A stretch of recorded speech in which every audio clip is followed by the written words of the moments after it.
তিন শতকের ঐতিহ্য, একসময়ের জমিদারের পুজো আজ গ্রামবাসীদের সর্বজনীন উৎসব। পূর্ব বর্ধমানের ভাতারের মোহনপুর গ্রামের খাঁ পরিবারের দুর্গাপুজো। এই পুজো আজও বহন করে চলেছে নানা ইতিহাস।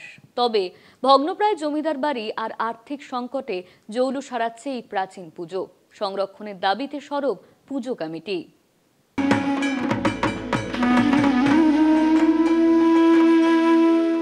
আকাশে বাতাসে পুজো পুজো গন্ধ, কোথাও মায়ের থিমের পুজো, কোথাও আবার সাবিকানা। আর আমরা এক সাবিকানার পুজোতে চলে এসেছি মোহনপুর গ্রামের খাঁ বাড়ি পুজো। এসে জানতে পারছি এই পুজোর বয়স 350 বছর বা তারও আরো আগে। তা 350-400 বছর আগেকার পুজো। ভীষণ জাঁকজমক হতো পুজোতে।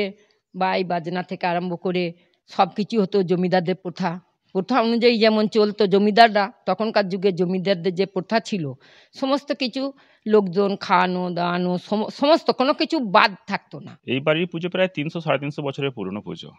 এটা আগে তো অত্যন্ত জাঁকজমকপূর্ণভাবেই হতো, কিন্তু বর্তমানে আমাদের খাওয়া বাড়ি থেকে পেরে উঠতে না পারার জন্য সেটা সার্বজনীন করে নেওয়া হয়।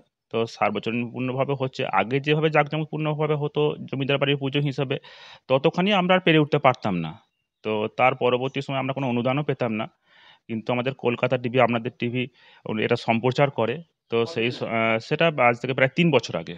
তো সেই সম্প্রচারের পরেতে আমরা গভর্নমেন্টের সুবিধাটাও আমরা পেয়েছি। তো তার জন্য অবশ্যই কলকাতা টিভিকে ধন্যবাদ জানাবো, কারণ তাদের জন্যই আমরা আগের মতো একটা জায়গায় আমরা ফিরে আসতে পেরেছি।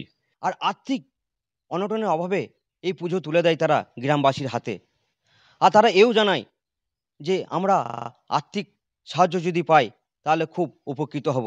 আর আমরা 3 বছর আগে সেই খবর সম্প্রচার করেছিলাম কলকাতা টিভির মাধ্যমে।